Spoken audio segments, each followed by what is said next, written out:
اب کیا رہ گیا؟ کوئی فائدہ ہی نہیں، کیا کریں گے اب نوکری وغیرہ کر کے؟ دل میں تو یہ سوچا تھا کہ ساری زندگی ماں نے محنت کی ہے، اس کی اس محنت کا ایک ایک قرض چکائیں گے، اسے راج کرا دیں گے، مگر خالہ نہیں تھا تقدیر میں، نہ اس کی اور نہ ہماری۔ ارے وہ تو کوئی وصیت بھی تو نہیں کر کے گئی، کچھ تو کہہ جاتی میرے لیے۔ صحیح ہے، میں نے بھی جو کچھ کیا ہے وہ ٹھیک نہیں تھا، چلو جانے دو خالہ، جانے دو، ٹھیک ہے اماں۔ پھر اس کے بعد ماں کی تدفین ہو گئی۔ میں اچھی طرح جانتا تھا کہ اب اس کے بعد میرا اس کائنات میں کوئی نہیں ہے اور تنہا رہ گیا ہوں۔ میں بعد کے مسائل میں بھی بے شمار تھے۔ طبیعت پر ایک شدید بوجھ طاری ہو گیا تھا، کوئی کام کرنے کو دل نہیں چاہتا تھا، گھر میں تنہا پڑا رہتا۔ پھر ایک اور مشکل آ پڑی، کچھ لوگوں نے اس سے ملاقات کی کہ محلے پڑوس کے لوگ تھے، اس میں رحمت علی تایا بھی تھے۔ رحمت علی تایا ہم پر بہت مہربان تھے، بلکہ کتنی ہی مرتبہ میں نے اور ماں کو ان کے گھر آتے جاتے دیکھا، اور جب ان کے گھر سے آتی تھی تو گھر کے حالات خاصے بہتر ہو جایا کرتے تھے۔ رحمت علی تایا نے مجھے بتایا، جلیس میاں دیکھو بیٹے، برا نہیں ماننا، بات اصل میں یہ ہے کہ میں بھی ریٹائر آدمی ہوں، تین بیٹیوں کا بوجھ سر پر سوار ہے۔ اصل میں مرحومہ فیروزہ نے تھوڑے تھوڑے کر کے مجھ سے بہت بڑی رقم لی، اور بحالت مجبوری کاغذات پر دستخط بھی کرانے پڑے مجھے۔ یہ گھر انہوں نے آخری بار مجھ سے 1.25 لاکھ لے کر رہن کر دیا تھا، اور اب تقریباً یہ سمجھ لو کہ کچھ 4,20,000 تمہارے اوپر قرض ہے۔ میں اب بھی اگر یہ بوجھ اٹھا سکتا تو کبھی تم سے یہ بات نہ کہتا، لیکن بیٹے اس گھر کی مالیت 2.5-3 لاکھ سے زیادہ نہیں ہے۔ یہ تمام کاغذات موجود ہیں، گواہی میں ریاض صاحب اور دوسرے کچھ افراد بھی ہیں، اگر تمہیں شبہ ہو تو تم ان سے تصدیق کر لو۔ میں نے لاپرواہی سے تمام الفاظ سنے، پھر میں نے آہستہ سے کہا، نہیں، ماں کے نام پر آپ نے جو بات کہہ دی رحمت علی تایا، بھلا اس میں کوئی شک و شبہ کی گنجائش ہی نہیں، اور اچھا ہی ہوا، ویسے بھی اس گھر میں میرے ایک لمحے کو دل نہیں لگتا۔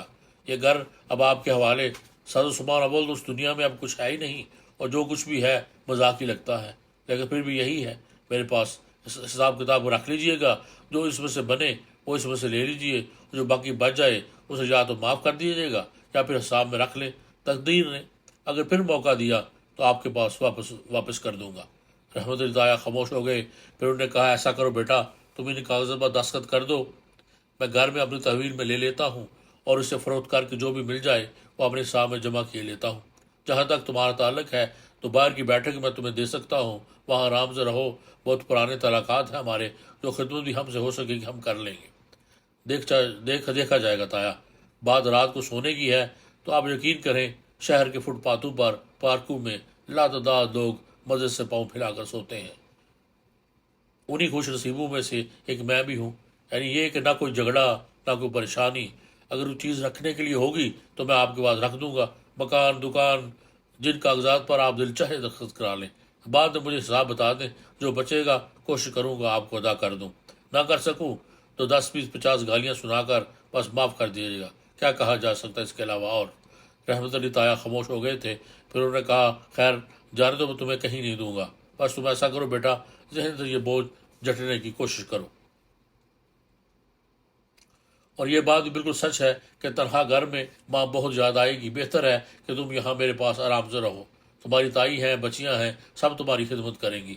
اس سے پہلے 1-2 بار میں نے اماں کی زبانی سنا تھا کہ رحمت علی تایا اپنی کسی ایک بیٹی سے میری شادی کرنا چاہتے ہیں۔ پسند ماں پر چھوڑ دی گئی تھی، تینوں بیٹیاں جوان تھیں، جوان بیٹیوں کے باپ کی بے بسی کو میں سمجھتا تھا، اور مجھے یہ اندازہ تھا کہ رحمت علی تایا ایک شریف آدمی ہے، ایک شریف آدمی شرافت سے اگر کسی کے بارے میں سوچ رہا ہو تو ایسی کوئی بری بات تو نہیں، لیکن ظاہر ہے میرے لیے اب یہ کھیل ہی ختم ہو گیا تھا، میں بلا شادی وادی کیسے کر سکتا تھا، نہ نوکری نہ چاکری، اب تو گھر بھی میں بھی ہاتھ سے نکل گیا تھا، بی کام کی ایک ڈگری ہاتھ آ گئی تھی، بس بلا وہ کسی اوقات کی، ساری باتیں اپنی جگہ، لیکن آگے کے سارے منصوبے فیل ہو گئے تھے۔ دل میں تو یہی سوچا تھا کہ کوئی بڑا کام کر کے دکھاؤں گا، ماں کی ساری زندگی کی الجھنیں ختم کر دوں گا، بڑی محنت کی تھی انہوں نے میرے لیے، لیکن بات اصل میں یہ ہے کہ انسان سوچتا کچھ ہے اور ہوتا کچھ ہے، کسی بھی سلسلے میں اسے حتمی طور پر یہ فیصلہ نہ کر لینا چاہیے کہ وہ جو کچھ سوچ رہا ہے وہی حرف آخر ہے، اور وہ سب کچھ ہو جائے گا جو اس کی خواہش ہے، بس اس سے زیادہ حماقت کی بات اور کوئی نہیں ہوتی۔ وقت کا ہر لمحہ انسان کی پہنچ سے باہر ہے، اور وہ صرف اتنا ہی سوچ سکتا ہے جتنا اس کی اوقات میں ہو۔ میں نے غلط کیا تھا جو خواہ مخواہی فضول باتیں سوچ لی تھی، غلط یہ، اس طرح میں نے زندگی کی پہلی رات گھر سے باہر گزاری۔ بہت سی جگہوں کو دیکھ چکا تھا، بہت سی ایسی جگہ معلوم تھی، چنانچہ خاموشی سے گھر سے باہر نکل گیا اور پھر ایک چھوٹے سے پارک میں رات بسر کی۔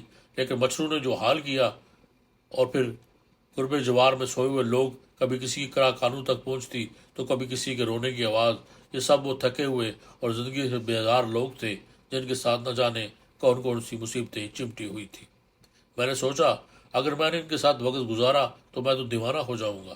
بہرحال رات جیسے بھی گزارنے کے بعد گھر واپس آیا، پھر باقاعدگی کے ساتھ تمام کاغذات وغیرہ جمع کر کے رحمت علی طاہر کو پہنچا دیے۔ رحمت طاہر اس بات پر سخت ناراض رہے تھے کہ میں رات کو کہاں غائب رہا ہوں۔ انہوں نے کہا بیٹے بات اصل میں یہ ہے کہ تھوڑی ذمہ داری ہم پر بھی عائد ہوتی ہے، بہرحال کہاں رہو گے، رات کو کہاں رہے یہ بتاؤ۔ بڑے مزے سے رہا رحمت علی طاہر، آپ یقین کریں کوئی پریشانی نہیں ہوئی۔ اور یہ سارا چہرہ جو مچھروں نے سجا رکھا ہے اس کے بارے میں کیا کہو گے؟ بس مچھر تو تھے، بس ہمیں ذلیل کر رہے ہیں تم۔ خدا نہ کرے طاہر، آپ لوگوں کے ساتھ تو میرا بچپن گزرا ہے، میری یہ جرأت ہو سکتی ہے کہ میں آپ کو ذلیل کرنے کے بارے میں سوچوں؟ تو پھر سنو، بیٹھک میں رہو گے، اگر بات تم نے نہ مانی تو خدا کی قسم زندگی بھر افسوس کرتا رہوں گا کہ تم نے ہمیں کسی قابل نہیں سمجھا، رحمت علی نے کہا۔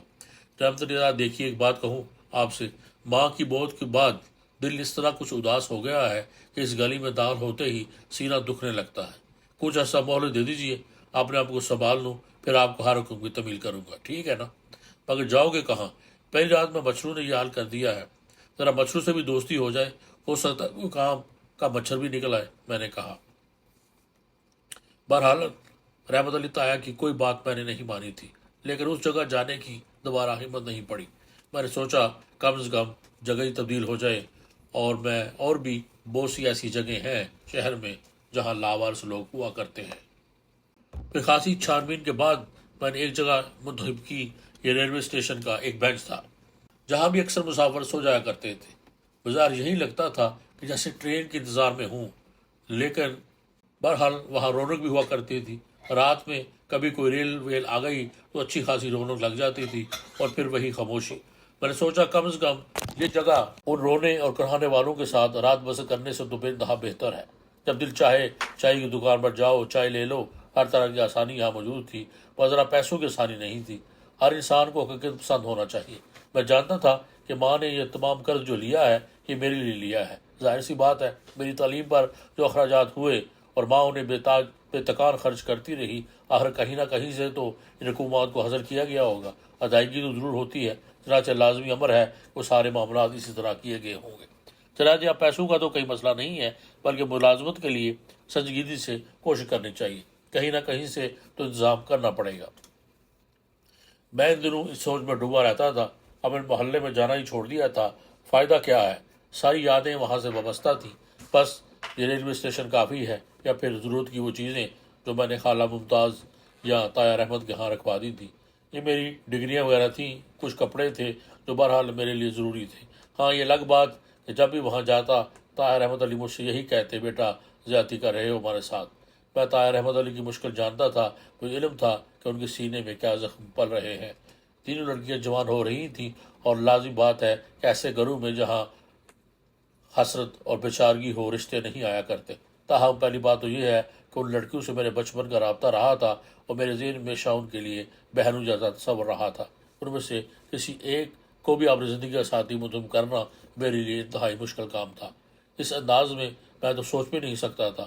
ہاں دل میں یہ آرزو تھی کہ اگر کوئی موقع ملا تو رحمت علی طاہر کی اس مشکل کا حل دریافت کرنے کی کوشش کروں گا۔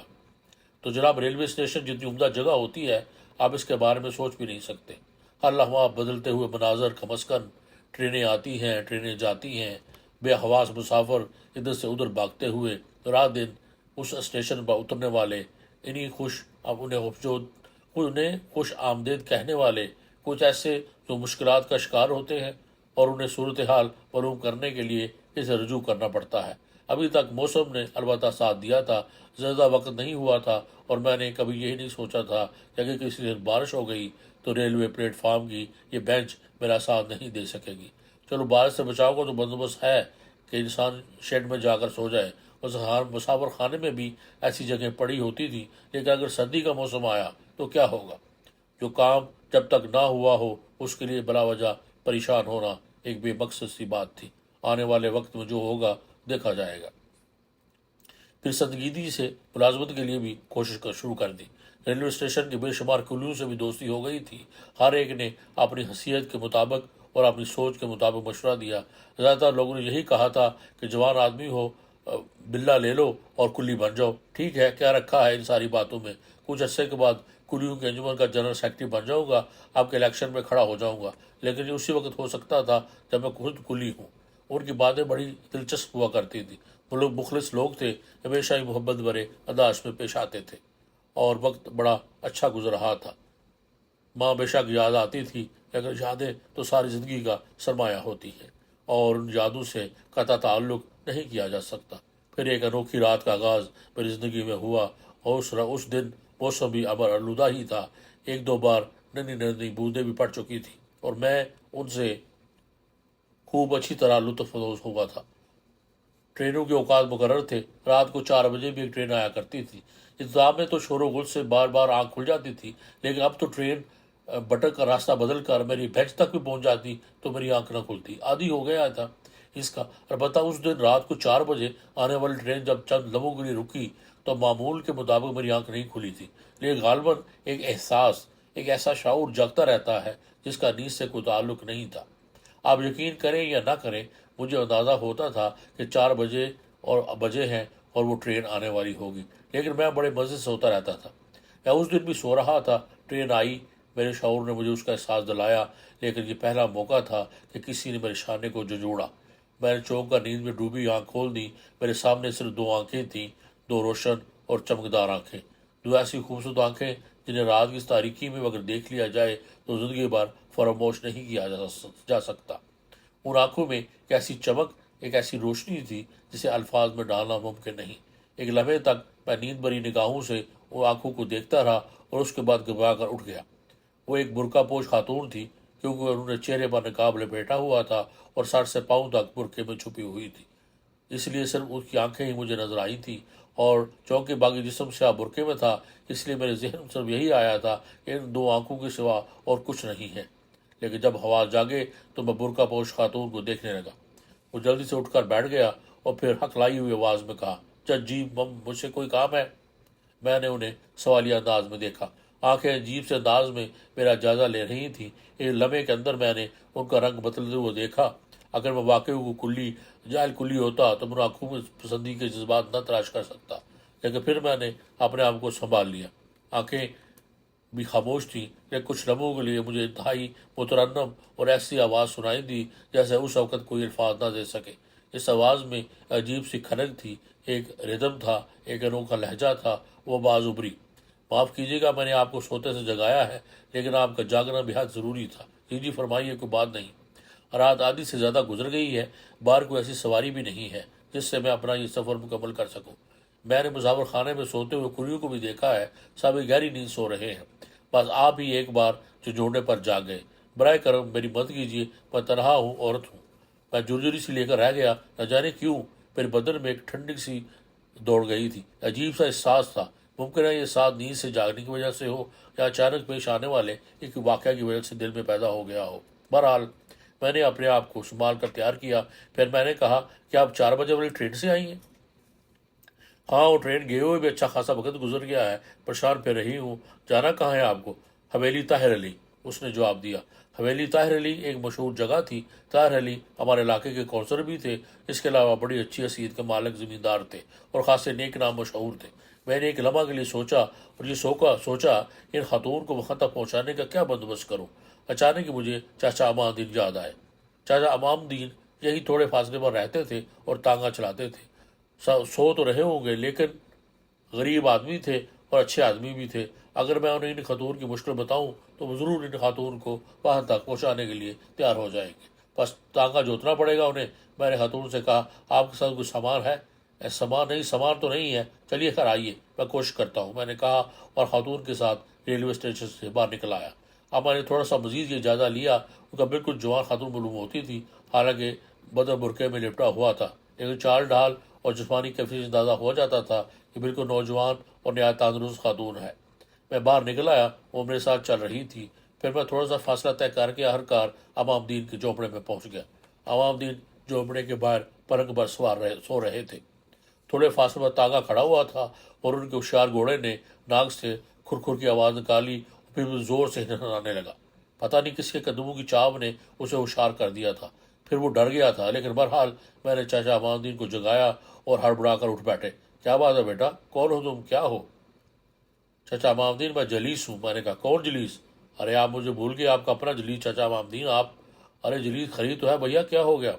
چچا امام الدین، وہ یہ خاتون ہے، 4 بجے والی ٹرین سے آئی ہیں، سارے تانگے والے جا چکے ہیں، انہیں حویلی طاہر علی جانا ہے، اب اور ذات ہے، نظر انداز بھی نہیں کر سکتے، بیاری پریشان ہے، مجبور میں نے آپ ہی کو جگایا ہے۔ تو اچھا کیا نا بیٹا، اسی بند کرنا تو فرض ہے، بہت اچھا کیا۔ میں ذرا منہ پر پانی کے 4 چھینٹے مار لوں، ابھی تیار ہو کر آیا۔ بیٹا تم ایسا کرو جی، ذرا تانگا سیدھا کرو، یہ گھوڑا کیوں چیخ رہا ہے؟ اسے ہاتھ مت لگانا، رات میں مزاج بگڑ گیا ہوگا اس کا۔ پھر چچا امام الدین نے تیاریاں شروع کر دی۔ تھوڑی دیر کے بعد گھوڑا تانگے میں جوڑ لیا۔ اس دوران برقع پوش خاتون ایک طرف جا کر کھڑی ہو گئی تھی، لیکن گھوڑے کا مزاج بہت بگڑا ہوا تھا، قابو ہی نہیں آ رہا تھا۔ بڑی مشکل سے چچا امام الدین نے اس تانگے میں جوڑا تو اچانک خاتون نے کہا، تمہارا نام جلیس ہے؟ ابھی انہوں نے تمہارا نام لیا۔ جی جلیس، کیا تم میرے ساتھ حویلی تک چلنا پسند کرو گے؟ آپ کے ساتھ؟ ہاں، ویسے تو ایسی کوئی بات نہیں، لیکن اگر تم چلو گے۔ نہیں جی، معافی چاہتا ہوں، ویسے آپ چچا امام الدین پر پورا بھروسہ کر سکتی ہیں، یہ بہت اچھے آدمی ہیں۔ جواب میں کوئی آواز سنائی نہیں دی تھی اور خاتون تانگے میں جا بیٹھی تھی۔ پھر اس کے بعد چچا امام الدین ان لے کر چل پڑے اور میں واپس اپنے بینچ پر آ کر لیٹ گیا، لیکن نیند اڑ گئی تھی اور اس رات نہ جانے کیوں میں بہت دیر تک اپنے بارے میں سوچتا رہا۔ اب تو کچھ بھی نہیں رہ گیا ہوں، میری کوئی اوقات، کوئی حیثیت ہی نہیں، بینچ پر زندگی گزار رہا ہوں۔ جو صدمہ دل و دماغ میں بیٹھا ہوا ہے، اسے دور کرنے میں ہی زندگی ہے۔ بہت شوق منا چکا، ماں جیسی ہستی اس کائنات میں دوبارہ کبھی نہیں مل سکتی، لیکن جو چلا جاتا ہے اسے واپس لانا بس میں نہیں ہوتا، تو پھر انسان کو صبر ہی کرنا پڑتا ہے۔ میرے لیے بھی صبر ضروری ہے، بھلا اس طرح اپنے آپ کو ایک ناکارہ اور بے بس انسان سمجھ کر اس بینچ پر زندگی تو نہیں گزاری جا سکتی۔ اور اس سوچ کی وجہ تلاش کرنے میں مجھے کوئی دقت پیش نہیں آئی۔ وہ خوبصورت آنکھیں، وہ حسین آنکھیں میرے حواس پر مسلط ہو گئی تھی۔ ایسی حسین آنکھوں کی قرب، ایسی حسین آنکھوں کا حصول، ایسے کسی شخص کا اپنے پاس موجود ہونا جس کا لہجہ اس کے مترنم ہو، جس کا انداز اس طرح حسین ہو، کیا یہ کسی انسان کی آرزو یا طلب نہیں ہو سکتی؟ شاید اسی آرزو، اسی طلب نے میرے ذہن میں یہ ساز بٹھایا تھا کہ ایک عملی انسان بننے کے لیے اس بینچ کو چھوڑ کر عملی کی دنیا میں نکلنا ہوگا۔ ہاں، یہ بہت ضروری تھا۔ پھر جانے کب آنکھ لگ گئی، صبح جب آنکھ کھلی تو رات کے واقعات ذہن سے محو ہو چکے تھے، اور اس کے بعد وہی دنیا، ریلوے اسٹیشن کا ہلکا پھلکا ہنگامہ، اور بس اس کے ساتھ بہت کچھ نہیں۔ وہاں تمام جانے پہچانے لوگ تھے۔ البتہ یہ بات بڑی سچائی تھی کہ میں اس وقت ایک انتہائی نکارہ آدمی حیثیت سے زندگی گزار رہا تھا۔ میرے تمام شناسا میرے سلسلے میں بڑے سنجیدہ تھے۔ ایک پڑھے لکھے آدمی کے لیے یہ کام بھی مشکل تھا کہ وہ کلیوں کو بیج لے کر کلی کا کام کرے۔ ماں نے بڑی محنت کی تھی، اور کبھی کبھی جب میں سوچتا تھا کہ جو زندگی میں گزار رہا ہوں وہ در حقیقت ملک و قوم کے سینے پر، زمین کی چھاتی پر ایک بوجھ سی چیز رکھتی ہے۔ بھلا مجھ جیسا جوان آدمی دوسروں کو ٹکڑوں پر پڑا ہوا ہے، فاقہ کشی کا شکار رہتا ہے، کوئی کچھ کھلاتا ہے تو کھا لیتا ہے۔ بڑی عجیب سی کیفیت تھی۔ میری بات غالباً یہی تھی کہ میں کوئی فیصلہ نہیں کر پاتا تھا کہ مجھے کیا کرنا چاہیے۔ بہرحال معمول کے مطابق دن گزرتا رہا۔ پھر مجھے وہ پرسرار عورت یاد آ گئی اور میں نے اسے ذہن سے جھٹک دیا۔ جب سے وہ مجھے ملی تھی اس وقت سے ذہن پر کچھ بوجھ ستاری تھا۔ اب اس بوجھ کو میں نے کوئی نام تو دے نہیں سکتا تھا، لیکن پھر اتفاق سے دوپہر کو جب ریلوے اسٹیشن سنسان پڑا ہوا تھا، میں یوں ہی ٹہلتا ہوا باہر نکل آیا۔ چچا امام الدین اپنے تانگے کی پچھلی سیٹ پر پڑے ہوئے اونگ رہے تھے۔ میں ٹہلتا ان کے پاس پہنچ گیا تو چچا امام الدین نے مجھے فوراً آواز دی، ارے جلیس بھیا، بات سنو بات سنو۔ اس کے انداز میں کوئی ایسی بات تھی جس کی وجہ سے میں ان کے قریب پہنچ گیا۔ میں نے انہیں دیکھتے ہوئے کہا، سلام چچا امام الدین۔ سلام بھیا، آؤ بیٹھو، کس کام سے جا رہے ہو؟ نہیں، مجھے کیا کام ہو سکتا ہے؟ ارے بھیا، رات کی بات بتائی تمہیں؟ رات کی بات؟ ہاں، کوئی خاص بات ہوگی چچا؟ وہ جو بی بی آئی تھی نا، جسے تم نے ہمارے تانگے میں بٹھا کر حویلی طاہر علی پہنچایا تھا۔ پھر بھیا ایک بات بتاؤ، ہم تو بڑے پھیرے میں ہیں۔ کیا ہوا چچا امام الدین؟ دیکھو، پہلی بات تو یہ ہے بھیا کہ رات کو 4 بجے والی گاڑی سے یہاں اسٹیشن پر ایک اکیلی عورت اتری، برقعے میں لپٹی ہوئی تھی۔ کوئی بھی عورت رات کو اکیلے 4 بجے کسی اسٹیشن پر اکیلی نہیں اترتی، کوئی نہ کوئی مرد اس کے ساتھ ہوتا ہے۔ پھر یہ ہمت کہ تمہیں جگایا اور اس کے بعد ہمیں جگایا گیا۔ خیر چلو، ساری باتیں مان لیتے ہیں ہم، شہر کی عورتیں ذرا تیز تراز ہوتی ہیں، پر ایک بات بڑی عجیب ہے، ہمارا یہ جو گھوڑا ہے نا، سچی بات تو یہ ہے کہ ہمیں اچھی طرح جانے ہیں، اور ہم اسے اچھی طرح جانے ہیں۔ بڑا شریر گھوڑا ہے، پر اس وقت ایسا بلک رہا تھا ہمیں کہ خود حیرت ہوئی۔ پھر تم تو واپس چلے گئے، مگر یہ ایسا کودتا اور اچھلتا رہا جیسے بڑا ہی ڈرا ہوا ہو۔ یہ تو ہم نے مان لیا کہ رات کے وقت اسے سوتے سے جگا کر ہم نے ٹانگیں میں جوتا ہے، پر یہ ایسی حرکتیں یہ کبھی نہیں کرتا۔ آپ کیا کہنا چاہتے ہیں عبد الدین چاچا؟ گھوڑا اصل میں ڈر رہا تھا۔ ڈر رہا تھا؟ ہاں، تو اس میں ایسی کون سی بات ہوگی؟ ہو گئی ہے نا کیا؟ یہ جو جانور ہوئے ہیں نا، ان میں مالک نے ایک خاص بات رکھی ہوتی ہے۔ کیسی؟ بھوتوں اور پریتوں کو پہچاننے کی۔ کیا مطلب چاچا محمدین؟ بھیا زبان کھول کر کہنے سے کبھی کبھی زبان ہی بڑگاہ نکال دی جاتی ہے، پر تم سے کہہ رہے ہیں کسی اور سے تو نہیں، ہمیں تو کچھ گڑبڑ لگی تھی۔ کیسی گڑبڑ؟ چاچا محمدین نے کچھ بتائے تو صحیح۔ بھیا کوئی بھوتنی تو نہیں تھی؟ وہ محمدین نے کیسے کہا کہ میں ہنس پڑا۔ لو ہنس رہے ہو چاچا محمدین؟ ہاں بولو چاچا، آپ نے پہلے کبھی بھوتنی دیکھی ہے؟ دیکھی تو ہے بھیا۔ کہاں، ذرا بتائیں مجھے۔ ارے ایک بار ہم کہیں جانے کے لیے نکلے تھے، اب کیا بتاؤں تمہیں، سسرال جا رہے تھے اپنے، بیوی گئی ہوئی تھی میکے، بڑی یاد آ رہی تھی۔ جہاں ہماری بیوی کا میکا تھا نا، وہاں راستے میں برگد کا ایک پیڑ رہتا تھا۔ ہمارے سسر نے سالوں سے کئی بار بتایا تھا کہ اس برگد پر چڑیل رہتی ہے۔ ہم نے کبھی چڑیل دیکھی نہیں تھی۔ ہم نے سوچا کہ لوگ کس سے کہانیاں سناتے ہیں، ایسی کہانی چڑیل کی بھی ہوگی، پر ہمیں اس سے کیا۔ تو بھیا جا رہے تھے میکے، بیوی کے میکے، مگر ہو گئی رات۔ ہم نے سوچا کہ اب ذرا تھوڑا سا فاصلہ تو رہ ہی گیا ہے، چلو چلتے ہیں۔ اس وقت تانگا نہیں تھا ہمارے پاس، پیدل ہی جا رہے تھے۔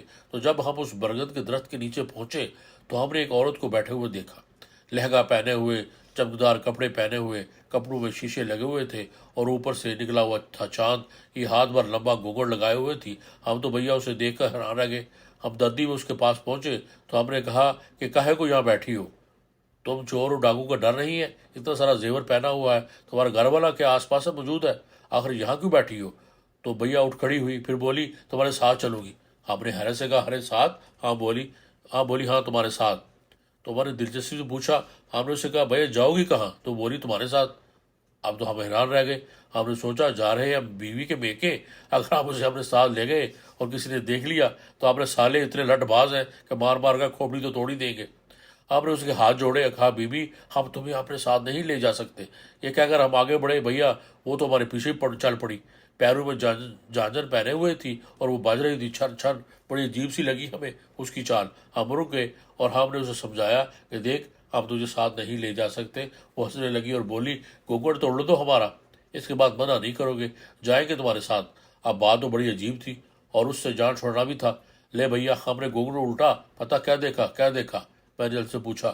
سوکھی ہوئی کھوپڑی، لمبے لمبے دانت، زبان باہر نکلی ہوئی، آنکھوں کی جگہ دو سفید گولے۔ ارے بھیا ایسے بھاگے کہ سسرال کے دروازے پر جا کر ہی دم لیا۔ پھر پتہ اس کے بعد کیا ہوا؟ نہیں پتہ کیا ہوا۔ 14 دن بے ہوش رہے تھے، بخار میں تپتے رہے اور نہ جانے کیا کیا بکتے رہے۔ سارے حکیم وید ہمارے پاس اکٹھے کر دیے گئے تھے۔ تو ایسے دیکھی تھی ہم نے چڑیل، مگر آپ نے اس عورت کو غور سے دیکھا تھا؟ نہیں غور سے تو نہیں دیکھا، پر گھوڑا جس طرح کرایا تھا نا، اس سے ہمیں یہ خیال آیا کہ کوئی گڑبڑ ضرور تھی۔ پھر سب سے بڑی بات تمہیں بتانی رہ گئی، وہ کیا؟ وہ حویلی طاہر کے سامنے والے حصے میں نہیں اتری تھی۔ کیا مطلب؟ تو پتہ نہ کہ حویلی طاہر علی نئی بنی ہوئی ہے، پیچھے پرانی حویلی تھی جو اب ٹوٹ پھوٹ کر کھنڈر رہ گئی ہے۔ ہاں تو پھر وہ پرانی حویلی پر اتری تھی وہ کھنڈر میں؟ ہاں، مگر وہ کیسے؟ جب ہم حویلی طاہر علی پہنچے تو وہاں پر سب لوگ سوئے پڑے تھے۔ آپ نے کہا بی بی اگر کہو تو اتر کا دروازہ بجائیں، تو بولی کہ نہیں یہاں نہیں اترنا، پہلے پیچھے کی طرف چلو۔ ہم نے کہا پیچھے کی طرف؟ تو بولی کہ ہاں ہمیں حیرت ہوئی تھی لیکن پھر بھی ہم نے اسے پیچھے اتار دیا۔ پھر پیسے دیے اس نے ہمیں اور اس کے بعد وہ ٹوٹی حویلی میں چلے گئی، مگر ٹوٹی حویلی کا کوئی دروازہ ہی نہیں ہے، اینٹوں کے ڈھیر پڑے ہوئے ہیں۔ اسی پر تو حیرت ہوئی اور ہم یہ سوچنے پر مجبور ہو گئے کہ کوئی گڑبڑ ہے۔ اس کے بعد بھیا چلے آئے، واپس میں گھوڑا ٹھیک تھا اور اب تک ٹھیک ہے، پر تھی کوئی گڑبڑ ضرور۔ ویسے تو خیر کوئی بات نہیں، لیکن یہ واقعی تعجب کی بات ہے کہ وہ ٹوٹی ہوئی حویلی میں داخل ہوئی تھی۔ اور جہاں تک چاچا امامتی نے اس کے چڑیل ہونے کا سوال ہے تو میرا دل تو خیر نہیں مانتا۔ پہلی بات تو یہ کہ شہر سے آئی تھی، ریل سے اتری تھی، تانگے میں بیٹھ کر حویلی طاہر علی پہنچی تھی، تمہیں پیسے دیے تھے، پھر تم نے اس کی آنکھیں نہیں دیکھی؟ وہ آنکھیں تو چاچا امامتی بہت خوبصورت تھیں، آپ یقین کریں بہت ہی خوبصورت۔ اتنی خوبصورت آنکھیں پہلے میں نے کبھی نہیں دیکھی۔ ہوں گی ہم تو ایسے کہہ رہے تھے، پر جو ہی ہمارے دل میں خیال آ گیا تھا، ہم نے سوچا کہ تم سے بات کریں اس پر۔ چلو چھوڑو، ہو گئی کوئی۔ چچا محمدین کو تو میں نے ٹال دیا، میرے اپنے ذہن میں کچھ خیال پیدا ہو گیا تھا۔ حویلی طاہر علی میں میرا ایک دوست بھی کام کرتا تھا، بس حویلی کے چھوٹے موٹے امور کی دیکھ بھال کرتا تھا، فیاض نام تھا میں نے سوچا کہ فیاض سے اس موضوع پر بات کی جائے۔ رات کو کوئی مہمان آیا تھا؟ نہیں۔ آیا ہے تو کون ہے اور کہاں سے آیا ہے؟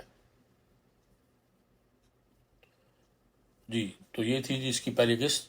اس کو کرتے ہیں یہیں پہ ختم، اور اس کے بعد پھر آگے چلیں گے کہ جلیس کو فیاض نے اس کے بارے میں کیا بتایا۔ تو تب تک لیجیے اجازت، اپنا بہت خیال رکھیے اور مجھے بھی دعا میں یاد رکھیے۔ اللہ حافظ۔